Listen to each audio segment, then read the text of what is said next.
We might have to get a telephone sponsor, I think. I think I also know which one it's going to be. I think it's a great idea. Let's try it one more time, at least. Oh, Skype-a-roo. Oh, I got a ring. Well, I think it's a ring. There we go. Yeah. It's a French ring, from what I understand. Sounds like an Ottawa Valley ring, too.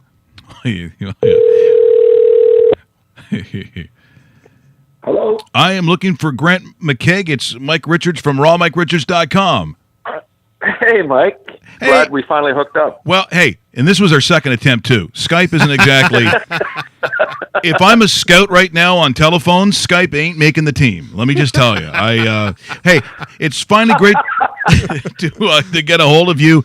Boy, I'm just reading your story, Grant, and you may have gone about being part of the hockey world in one of the most different roads and paths that I've ever seen. And for people who are watching here today on the show and who will listen to the download, the podcast later, why don't you explain exactly how you got into this world, because it's a really interesting story. Are we on the record here now? Yeah, we are live and on the air. We are live. Oh, okay. Absolutely.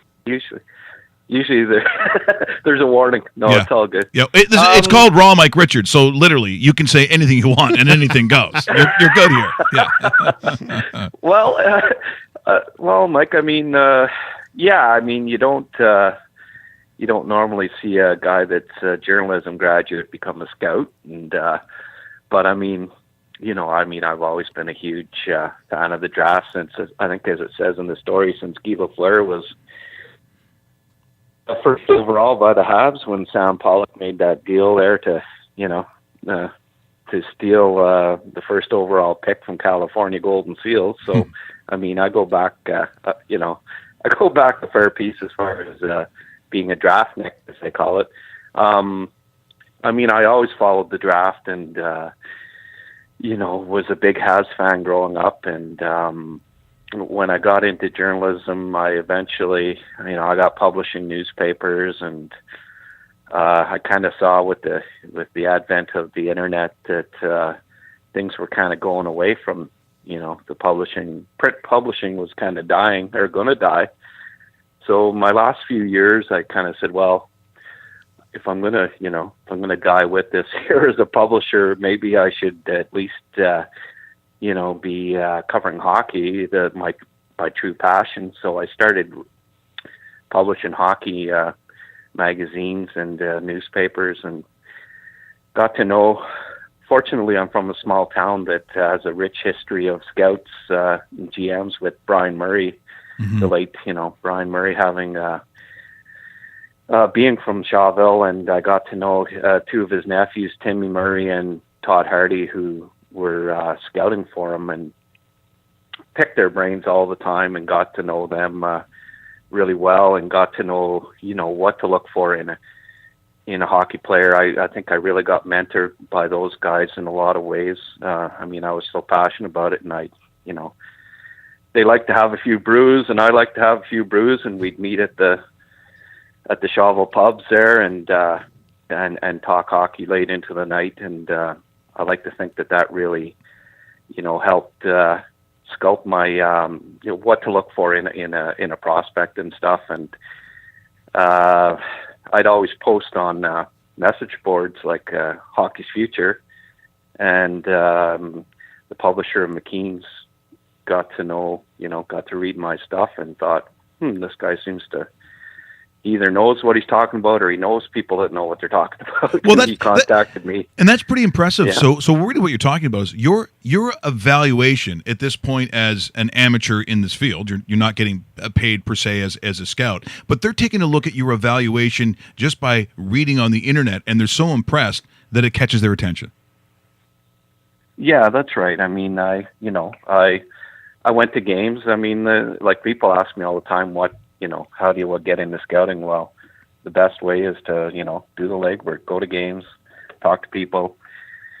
If you can get to know a scout, pick their brain as much as you can, and, get mentored and learn, work hard. And, I posted a lot of prospect stuff, and, Ian Morrell, the publisher of McKean's, liked what he read, and approached me about scouting for McKean's, and I got out of publishing at that point, but I told him, well, I'd like to publish a draft guide for McKean's if you're going to, So I right off the bat there, we did a monthly magazine, a draft guide every month.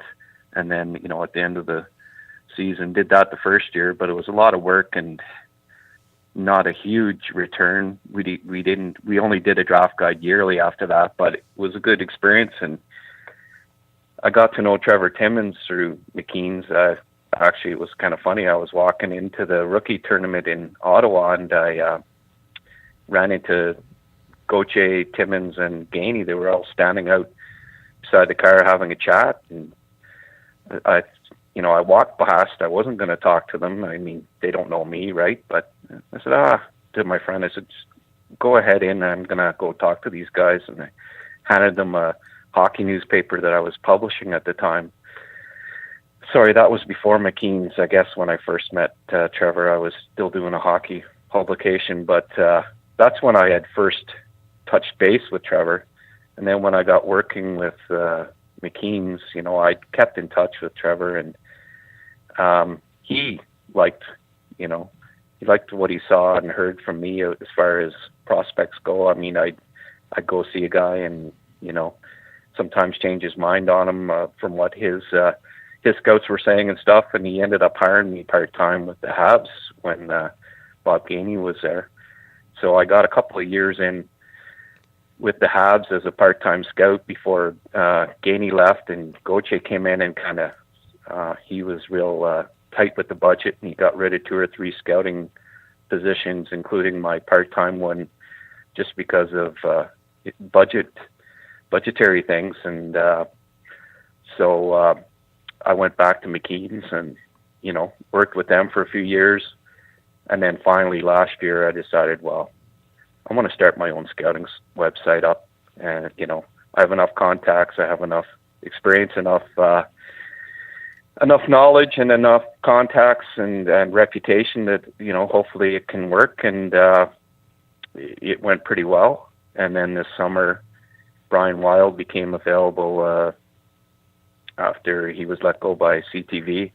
And I had always thought, I made it a bilingual site with the thought that I would eventually start a Habs section. And I mean, all the stars aligned properly, and was able to convince Brian to come on board, and we started a Habs section of the site this summer, and it's just exploded.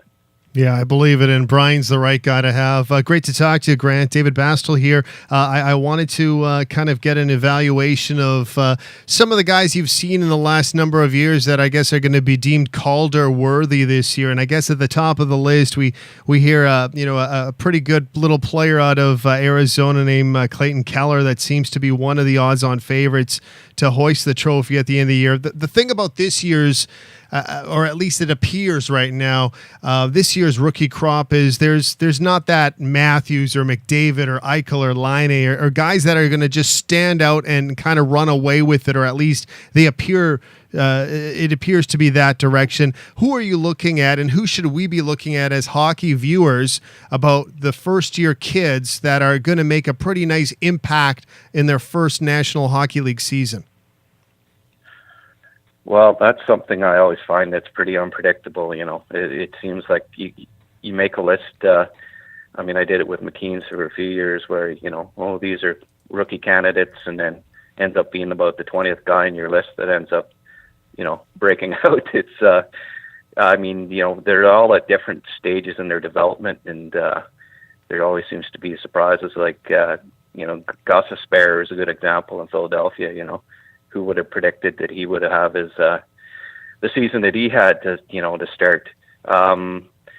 There's always good candidates. I think Keller's a really good.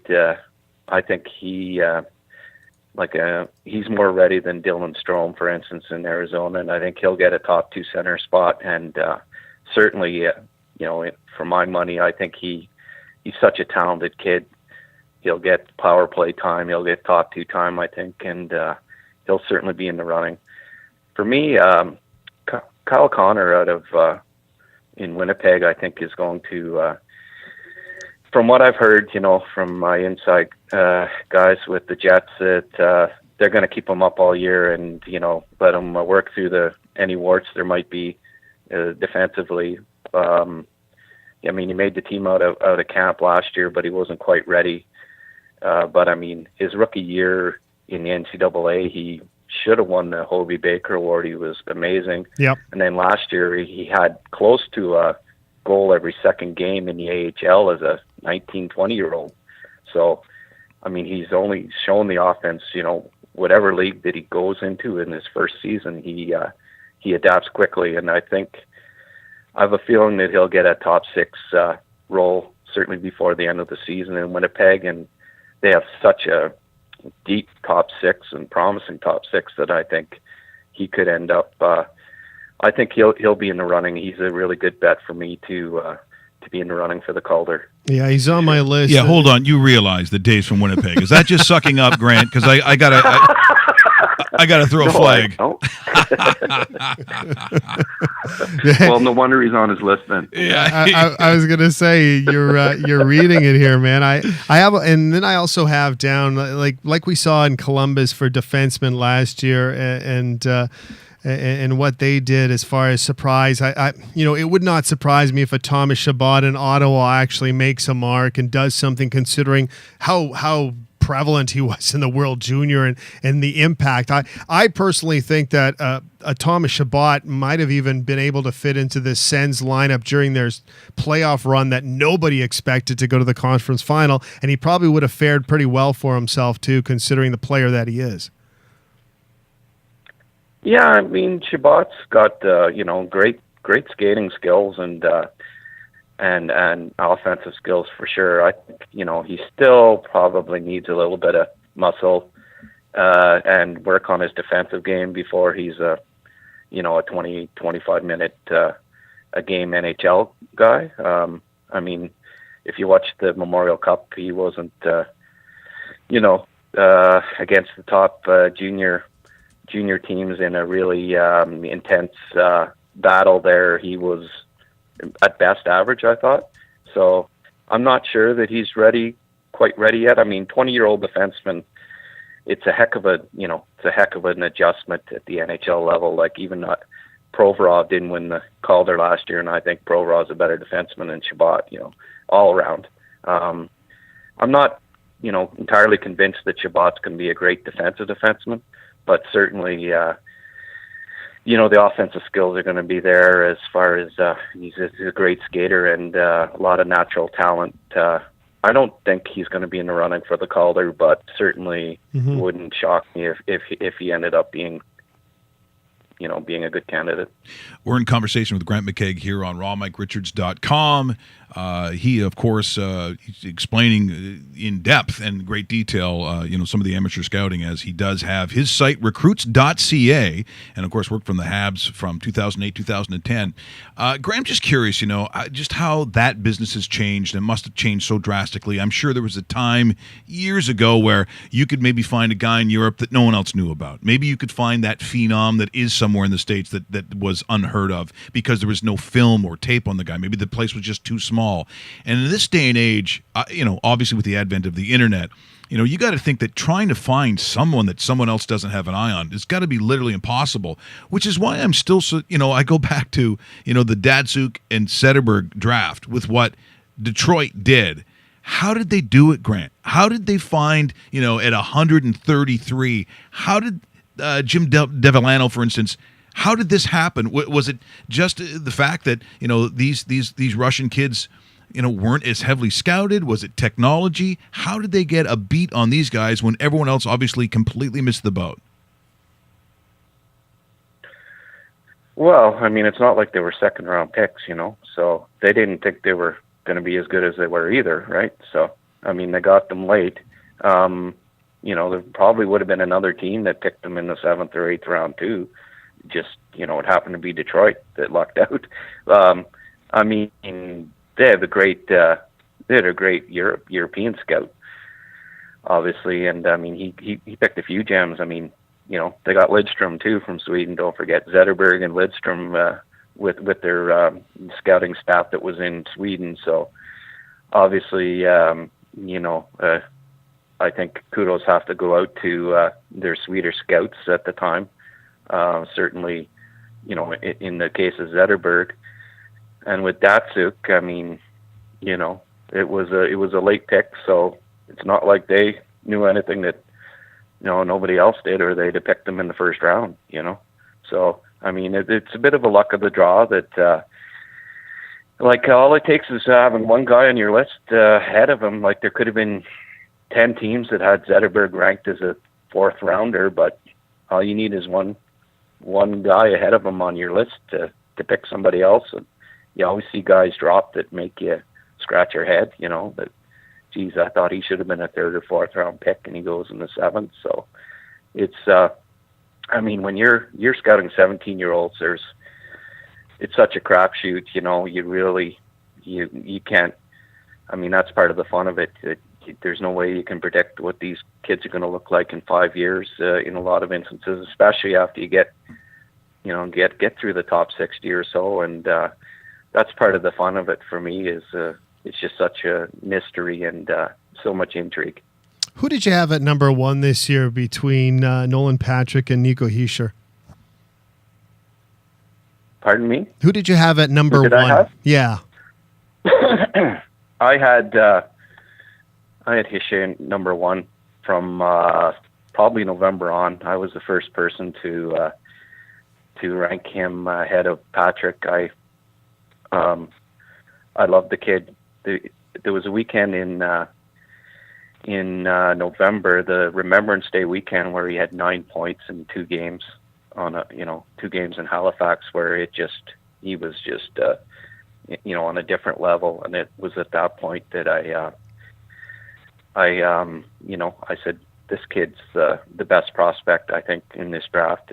I know Andre Tournier pretty well, and chatted with him a few times too, and it was nothing but praise about this kid's character, his defense, everything.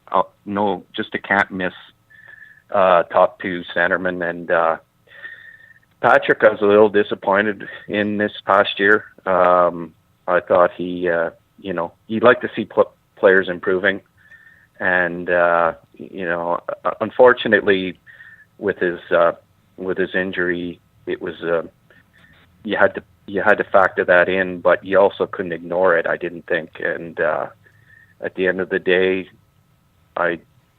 from November on, I preferred Hischier, and I had him ranked number 1. And actually, by the end of the before the draft, I had Heiskanen 2. So, for me, it wasn't even a question whether it was Hischier or Patrick. It was Hischier number 1 and Heiskanen number 2.